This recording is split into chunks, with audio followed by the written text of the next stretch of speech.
Hello friends, welcome to learner classes. हम analysis कर रहे थे क्लास 6 से लेकर 12 तक की एनसीईआरटी महेश वर्णमाल की बुक को। तो चलिए शुरू करते हैं। इससे पहले फ्रेंड्स आपसे रिक्वेस्ट है, आप चैनल पर पहली बार हैं तो प्लीज़ चैनल को सब्सक्राइब कर लीजिएगा, वीडियो को लाइक कर दीजिएगा एंड ज़्यादा से ज़्यादा शेयर करिए। एंड जो भी आपके सजेशन हो उसे कमेंट बॉक्स में ज़रूर बताएं। आज का हमारा टॉपिक रहेगा केंद्र राज्य संबंध। चलिए शुरू करते हैं। भारत की संघीय शासन प्रणाली किस देश के संविधान से प्रेरित है? कनाडा के संविधान से प्रेरित है। भारत की संघीय शासन प्रणाली कनाडा के संविधान से प्रेरित है। किस सूची के विषयों पर केंद्र एवं राज्य सरकारें दोनों कानून बना सकती हैं? समवर्ती सूची पर केंद्र एवं राज्य सरकारें जो हैं ये दोनों कानून बना सकती हैं समवर्ती सूची पर। केंद्र राज्य संबंध किस अनुसूची में है? केंद्र राज्य संबंध है 7वीं अनुसूची में। केंद्र राज्य संबंध का प्रावधान किया गया है संविधान की 7वीं अनुसूची में। केंद्र राज्य संबंधों पर वर्ष 1971 में राजमन्नार समिति का गठन किस राज्य के द्वारा किया गया था? तमिलनाडु के द्वारा। वर्ष 1971 में राजमन्नार समिति का गठन केंद्र राज्य संबंधों पर किया गया था तमिलनाडु राज्य के द्वारा। संघ सूची में किए गए संशोधन। संघ सूची में किए गए संशोधन। छठे संविधान संशोधन 1956 द्वारा प्रविष्टि संख्या 92 का जोड़ी गई है, जिसका विषय है समाचार पत्रों से भिन्न वस्तुओं के अंतरराज्यीय क्रय या विक्रय पर कर। 7वें संविधान संशोधन 1956 के द्वारा प्रविष्टि संख्या 33 का लोप किया गया है। इसका विषय है केंद्र के उद्देश्यों के लिए संपत्ति का अधिग्रहण। इसे संघ सूची से हटाकर समवर्ती सूची में शामिल किया गया है। कहाँ शामिल किया गया है? तो इसे संघ सूची से हटाकर जो है इसे समवर्ती सूची में शामिल किया गया है 7वें संविधान संशोधन अधिनियम के द्वारा। 42वें संविधान संशोधन 1976 द्वारा प्रविष्टि 2 का जोड़ी गई है। इसका संबंध किसी राज्य में केंद्र के सशस्त्र बलों की नियुक्ति से है।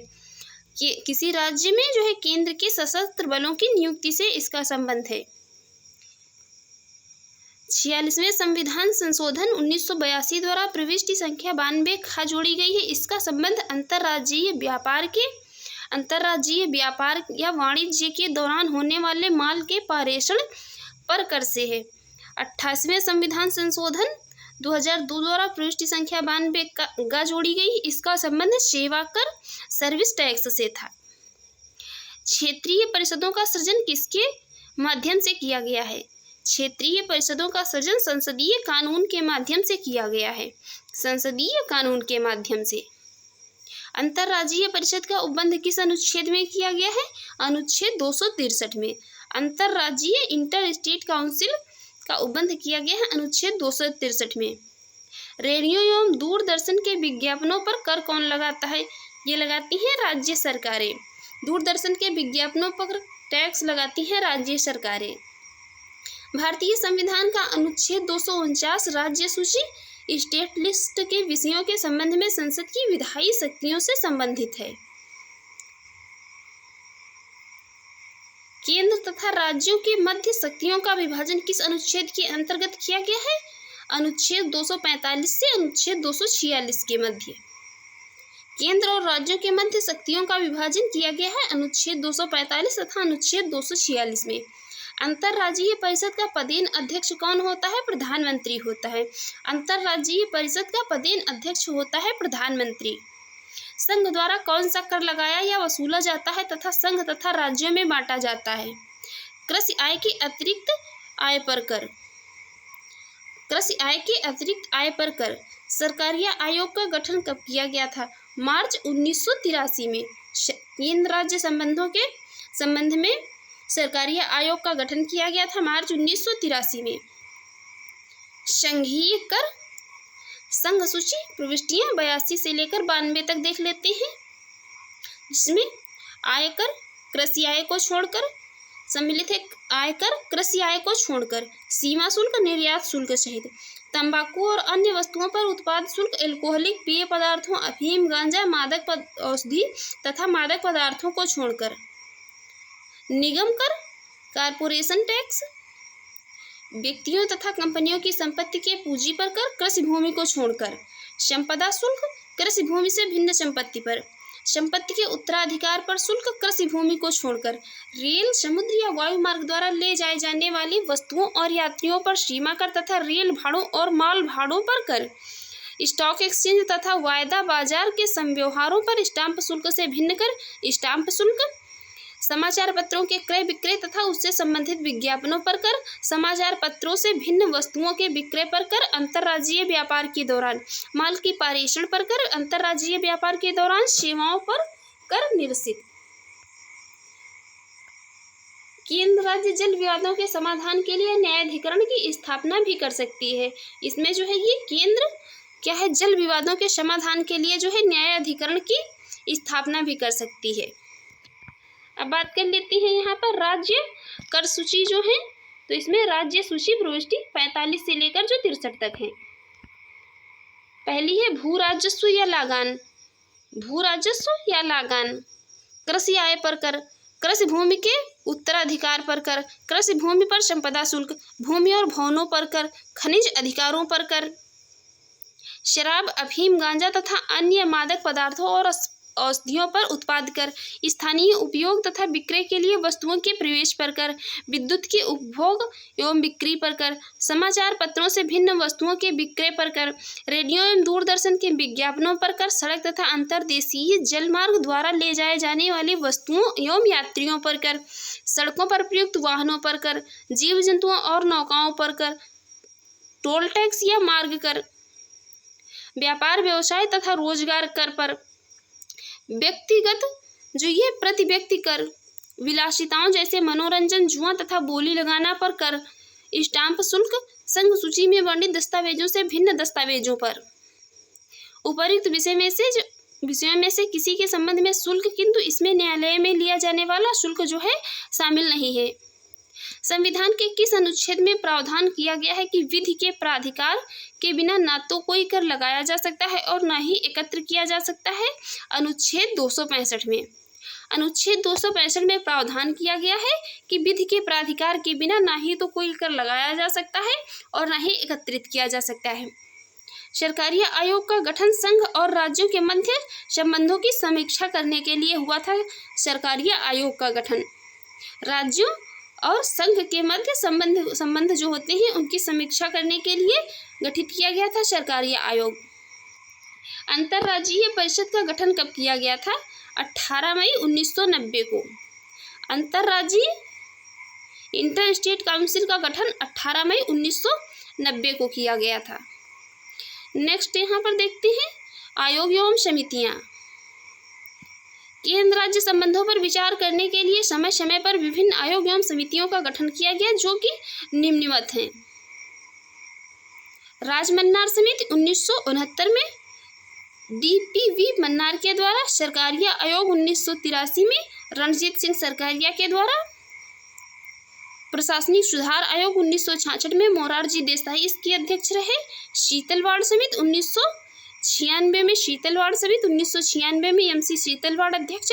पुंछी आयोग 2007 में मदन मोहन पुंछी इसके अध्यक्ष रहे। ये मोस्ट इम्पॉर्टेंट समितियां, इनके अध्यक्ष और इनकी जो है डेट भी याद रखिए।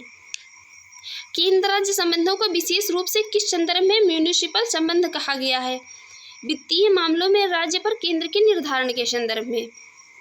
वित्तीय मामलों में राज्य पर केंद्र के निर्धारण के संदर्भ में केंद्र राज्यों को विशेष रूप से यह म्यूनिसिपल संबंध कहा गया है। अनुच्छेद 312 के अंतर्गत राज्यसभा में उपस्थित और मतदान करने वाले सदस्यों के 2/3 बहुमत से पारित प्रस्ताव द्वारा संसद को किसी नई अखिल भारतीय सेवा के सृजन का अधिकार दिया गया है। किसी नई अखिल भारतीय सेवा के सृजन का अधिकार दिया गया है अनुच्छेद 312 के अंतर्गत राज्यसभा में उपस्थित और मतदान करने वाले सदस्यों के 2/3 बहुमत से पारित प्रस्ताव के द्वारा। भारतीय संविधान के किस भाग में केंद्र राज्य विधायी संबंधों का विवरण दिया गया है?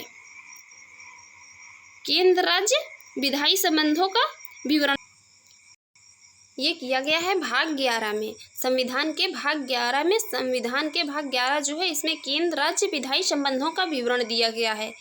जल संबंधी विवादों का न्याय निर्णय किस अनुच्छेद के अंतर्गत आता है? अनुच्छेद 262 के अंतर्गत। जल संबंधी विवादों का न्याय निर्णय अनुच्छेद 262 के अंतर्गत आता है। प्रधानमंत्री की अनुपस्थिति में अंतर्राज्यीय परिषद की अध्यक्षता उसके द्वारा नियुक्त कैबिनेट स्तर के मंत्री द्वारा की जाती है। प्रधानमंत्री की अनुपस्थिति में अंतर्राज्यीय परिषद होती है, जो उसकी अध्यक्षता उसके द्वारा नियुक्त कैबिनेट स्तर के जो मंत्री होते हैं उनके द्वारा की जाती है। यह सुझाव किस समिति ने दिया कि राज्यपाल के प्रसाद पर्यंत राज्य मंत्री परिषद के पद धारित करने से संबंधित प्रावधान समाप्त कर दिया जाए?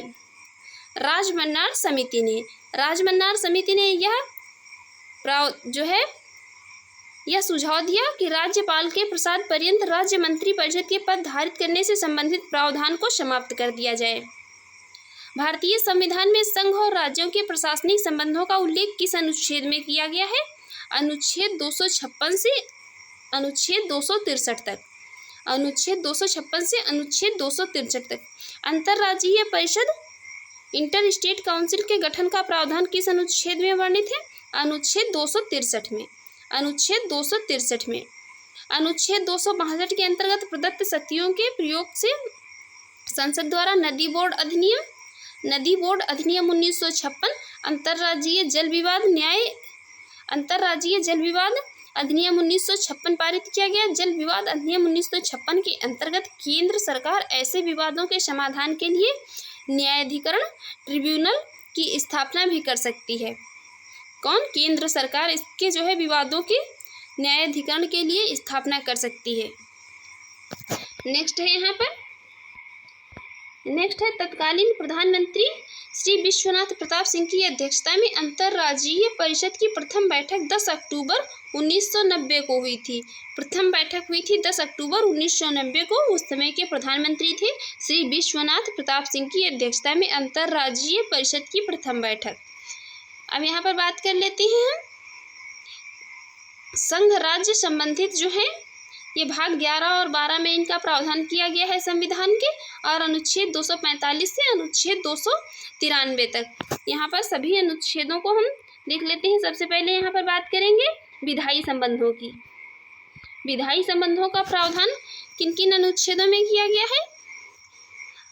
अनुच्छेद 245 संसद और राज्य विधायिका द्वारा बनाए गए कानूनों का विस्तार का प्रावधान। अनुच्छेद 246 संसद और राज्य विधायिका द्वारा बनाए गए विशेष मामलों के कानून। अनुच्छेद 247 में वर्णन है कुछ निश्चित अतिरिक्त न्यायालयों के गठन हेतु संसद की शक्ति। अनुच्छेद 249 संसद द्वारा राष्ट्र हित में राज्य सूची के किसी विषय पर विधान के निर्णय हेतु राज्यसभा द्वारा पहल। अनुच्छेद 250 आपातकाल के दौरान राज्य सूची के किसी विषय पर विधि निर्माण की संसद की शक्ति। अनुच्छेद 251, अनुच्छेद 249 तथा अनुच्छेद 250 के अधीन संसद द्वारा निर्मित विधि की असंगत होने की स्थिति में राज्य विधि पर वरीयता। अनुच्छेद 252 दो या दो से अधिक राज्यों के लिए उनकी सहमति से विधि बनाने की संसद की शक्ति और उस विधि को किसी अन्य राज्य द्वारा अंगीकार किया जाना। अनुच्छेद 253 अंतर्राष्ट्रीय करारों को प्रभावी बनाने के लिए विधान निर्मित करने की संसद की शक्ति। अनुच्छेद 254 में वर्णन किया गया है संसद द्वारा बनाई गई विधियों और राज्य विधानमंडल द्वारा बनाई गई विधियों में असंगति की स्थिति में संसद द्वारा बनाई गई विधि प्रभावी। यदि किसी में राज्य विधानमंडल विधि बनाता है और संसद भी विधि बनाती है और विधियों में कोई असंगति पाई जाती है तो संसद द्वारा जो बनाई गई विधि होगी वह प्रभावी होगी, ऐसा कहता है अनुच्छेद 254 हमारे संविधान का। अनुच्छेद 254। अनुच्छेद 255 सिफारिशों और पूर्व मंजूरी के बारे में अपेक्षाओं को केवल प्रक्रिया का विषय मानना और इस आधार पर इसे खारिज न करना। ये क्या थे? ये सभी विधायी संबंधों से संबंधित अनुच्छेद थे। अब यहाँ पर देखते हैं प्रशासनिक संबंधों से संबंधित अनुच्छेद। प्रशासनिक संबंधों से संबंधित अनुच्छेद कौन कौन से हैं? अनुच्छेद 256 संसद द्वारा निर्मित विधि के अनुपालन को सुनिश्चित करने के लिए संघ द्वारा राज्यों को निर्देश दिया जाना, राज्य और संघ की बाध्यता। अनुच्छेद 257 बात करता है संघ की कार्यपालिका शक्ति के प्रयोग के साथ राष्ट्रीय सामरिक महत्व के संचार साधनों के निर्माण और संरक्षण के संदर्भ में संघ का राज्य पर नियंत्रण। अनुच्छेद 258 कहता है कुछ मामलों में संघ द्वारा राज्यों को शक्ति प्रदान करने का संघ का अधिकार। अनुच्छेद 258 का कहता है राज्य द्वारा केंद्र को कार्य सौंपने की शक्ति। अनुच्छेद 260 बात करता है भारत से बाहर के क्षेत्रों के संबंध में संघ के अधिकार। भारत के बाहर के जो क्षेत्र हैं उसमें संघ के अधिकार जो है अधिक प्रभावी हैं। अनुच्छेद 261 बात करता है सार्वजनिक कार्य अभिलेख और न्यायिक कार्यवाही की। अनुच्छेद 262 कहता है अंतर्राज्यीय नदी जल विवादों के हल के लिए न्यायाधिकरण का गठन। अनुच्छेद 263 कहता है अंतर्राज्यीय परिषद के गठन का प्रावधान करता है कौन? अनुच्छेद 263। अब हम यहाँ पर बात करते हैं वित्तीय संबंधों की। वित्तीय संबंधों की अनुच्छेद 265 विधि के प्राधिकार के बिना करों का आरोपण नहीं। अनुच्छेद 265 कहता है विधि के प्राधिकार के बिना करों का आरोपण नहीं हो सकता। अनुच्छेद 266 जो है बात करता है भारत और राज्यों की संचित निधियों और लोकलेखा की। अनुच्छेद 267 बात करता है किसकी? आकस्मिकता निधि की। आकस्मिकता निधि की। अनुच्छेद 268 केंद्र द्वारा लगाए गए परंतु राज्यों द्वारा एकत्रित एवं विनियोजित करों की। अनुच्छेद 270 बात करता है संघ द्वारा लगाए गए और संग्रहित किंतु संघ राज्य के बीच वितरित किए जाने वाले करों की। अनुच्छेद 271 कहता है कुछ निश्चित चुंगी व कर पर केंद्र द्वारा लगाया गया अतिरिक्त प्रभार।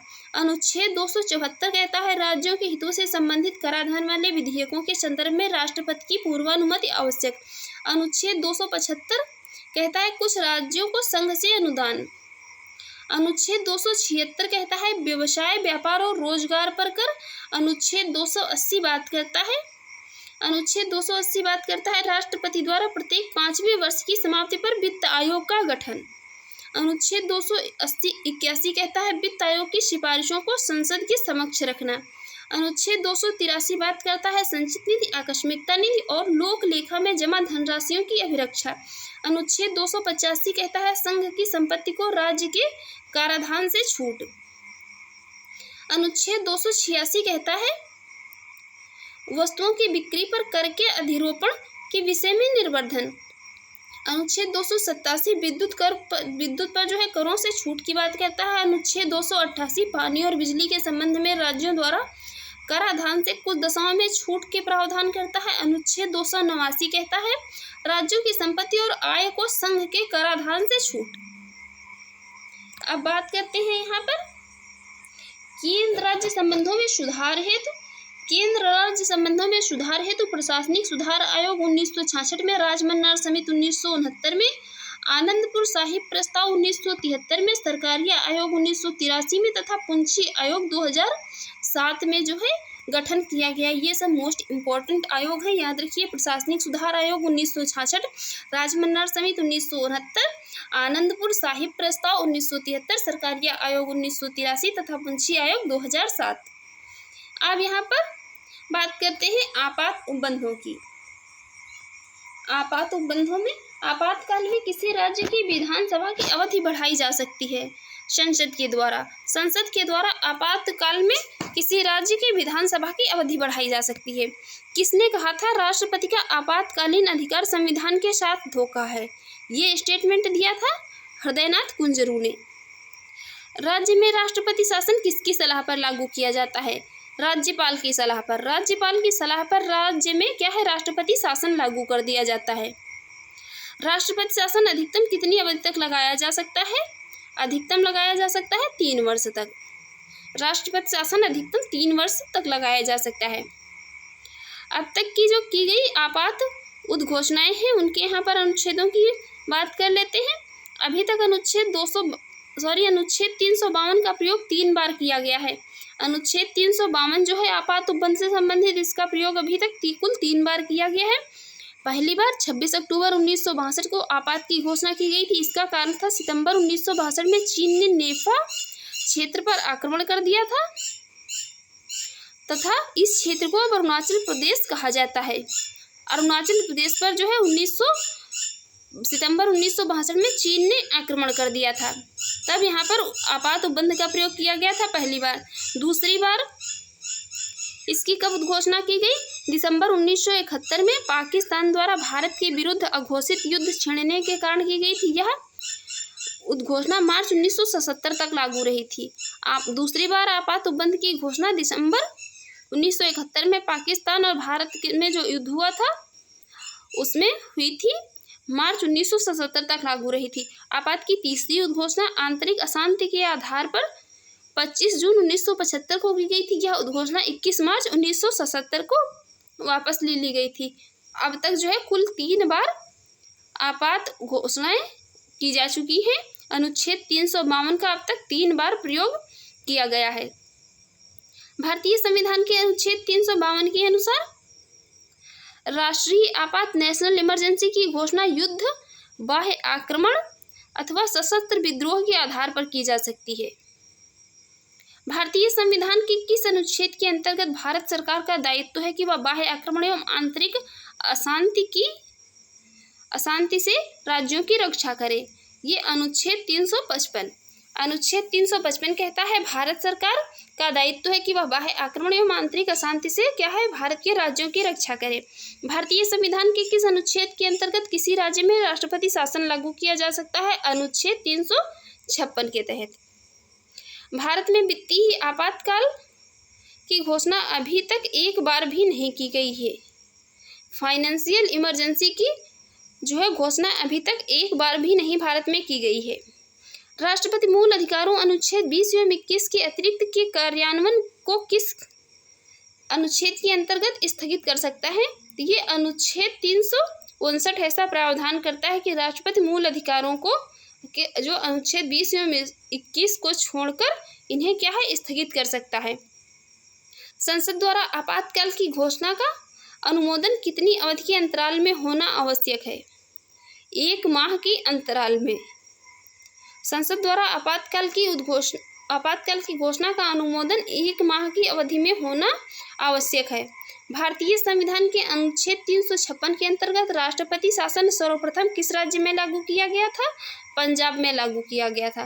पंजाब राज्य में सर्वप्रथम राष्ट्रपति शासन लागू किया गया था। राष्ट्रीय आपातकाल में लोकसभा की अवधि आपातकाल की समाप्ति तक बढ़ाई जा सकती है, लेकिन एक बार में केवल 1 वर्ष के लिए ही बढ़ाई जा सकती है। राष्ट्रीय आपातकाल में है लोकसभा की अवधि तो बढ़ाई जा सकती है, जो आपातकाल की समाप्ति तक बढ़ाई जा सकती है, लेकिन जो है ये एक बार में केवल 1 ही वर्ष के लिए बढ़ाई जा सकती है। ऐसा नहीं है कि एक बार में जो है 2-3 वर्ष के लिए बढ़ा दी जाए। अब यहाँ पर ये आपातकाल के प्रकार एवं प्रभाव हैं, इनकी बात कर लेते हैं। यहाँ पर अनुच्छेद 352 पहले देख लेते हैं। अनुच्छेद 352 जिसका संबंध है राष्ट्रीय आपात से। राष्ट्रीय आपातकाल के दौरान संघ और राज्यों के मध्य शक्ति का विभाजन समाप्त हो जाता है। संघ और राज्य सूची के विषय पर भी विधि का निर्माण कर सकती है।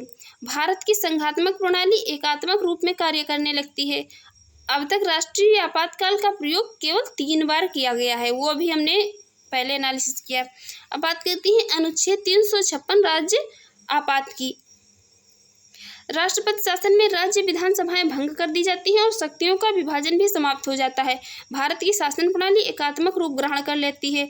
अब तक राष्ट्रपति शासन का प्रयोग 120 बार से अधिक बार किया जा चुका है। अब बात कर लेती हैं अनुच्छेद 360 जो इसका संबंध है किससे? वित्तीय आपात से। वित्तीय आपातकाल में क्या होता है? वित्तीय आपातकाल में संघ और राज्यों के मध्य करों का विभाजन स्थगित कर दिया जाता है। संघ एवं राज्य के अधीन कार्यरत सभी व्यक्तियों के वेतन एवं भत्तों में कटौती की जा सकती है। इसके अंतर्गत उच्चतम एवं उच्च न्यायालयों के न्यायाधीश भी शामिल होते हैं। वित्तीय आपात का प्रयोग अब तक जो है एक बार भी नहीं किया गया है। जरा सोचिए क्या होगा यदि वित्तीय आपात लागू कर दिया जाए देश में। मूल संविधान आपात की उद्घोषणा में सशस्त्र विद्रोह के स्थान पर आंतरिक अशांति का उल्लेख करता है। नेक्स्ट अब यहाँ पर हम बात करते हैं वित्त आयोग या फाइनेंस कमीशन की। वित्त आयोग की संरचना देख लेते हैं पहले। यहाँ पर वित्त आयोग की संरचना, अध्यक्ष होता है। अध्यक्ष सार्वजनिक कार्यों का अनुभव रखने वाला व्यक्ति इसका अध्यक्ष होता है। किसका? वित्त आयोग का। इसके सदस्य जो होते हैं तो उच्च न्यायालय के न्यायाधीश की योग्यता रखने वाले व्यक्ति इसके सदस्य होते हैं। सरकार के वित्त एवं लेखाओं का ज्ञान रखने वाले व्यक्ति, वित्तीय एवं प्रशासनिक मामलों का अनुभव रखने वाले व्यक्ति, और जो है यहाँ पर इसमें ये आर्थिक मामलों के विशेषज्ञ जो होते हैं वो भी शामिल होते हैं इसके वित्त आयोग के सदस्यों में। नेक्स्ट यहाँ पर बात करते हैं, वित्त आयोग द्वारा की गई सिफारिशों को संसद के समक्ष कौन रखवाता है? भारत का राष्ट्रपति रखवाता है। वित्त आयोग द्वारा की गई सिफारिशों को संसद के समक्ष रखवाता है भारत का राष्ट्रपति। भारत में वित्त आयोग का गठन किस अनुच्छेद के अंतर्गत किया गया? अनुच्छेद 280 के तहत। अनुच्छेद 280 में वित्त आयोग के गठन का प्रावधान किया गया है। वित्त आयोग का कार्यकाल कितना होता है? ये होता है 5 वर्ष। वित्त आयोग का कार्यकाल होता है 5 वर्ष। वित्त आयोग में अध्यक्ष के अतिरिक्त कुल कितने सदस्य होते हैं? अन्य 4 सदस्य होते हैं। वित्त आयोग का अध्यक्ष अन्य 4 सदस्य होते हैं, कुल मिलाकर होते हैं 5। अब यहाँ पर भारत के वित्त आयोग की बात कर लेते हैं। पहले वित्त आयोग का गठन हुआ था 1951 में। पहला वित्त आयोग 1951 में गठित किया गया। केसी नियोगी अध्यक्ष थे 1952 से 1957 तक। दूसरा 1956 के संथानम अध्यक्ष थे 1957 से 1962 तक। तीसरा 1960 ए.के. चंद्र अध्यक्ष 1962 से 1966। 1964 में चौथा डॉक्टर पी.वी. राजमन्नार अध्यक्ष 1966 से 1969। पांचवा 1968 में महावीर त्यागी अध्यक्ष 1969 से 1974। छठा 1972 में ब्रह्मानंद रेड्डी अध्यक्ष 1974 से 1979। 1977 में सातवां जे.एम. सैलेट अध्यक्ष 1979 से 1984। आठवां 1982 वाई.वी. चावड़े 1984 से 1989 तक। नवा 1987 में गठित एन.के.पी. साल्वे अध्यक्ष 1989 से 1995 तक। दसवां किया गया 1992 में। 1992 में केसी पंत अध्यक्ष 1995 से 2000 तक। 11वां 1998 में प्रोफेसर ए.एम. खुसरो अध्यक्ष 2000 से 2005 तक। 12वां 2002 में डॉक्टर सी रंगराजन अध्यक्ष 2005 से 2010 तक। 13वां 2007 में डॉक्टर विजय केलकर अध्यक्ष 2010 से 2015 तक। 14वां 2013 में और जो है डॉक्टर वाई.वी. रेड्डी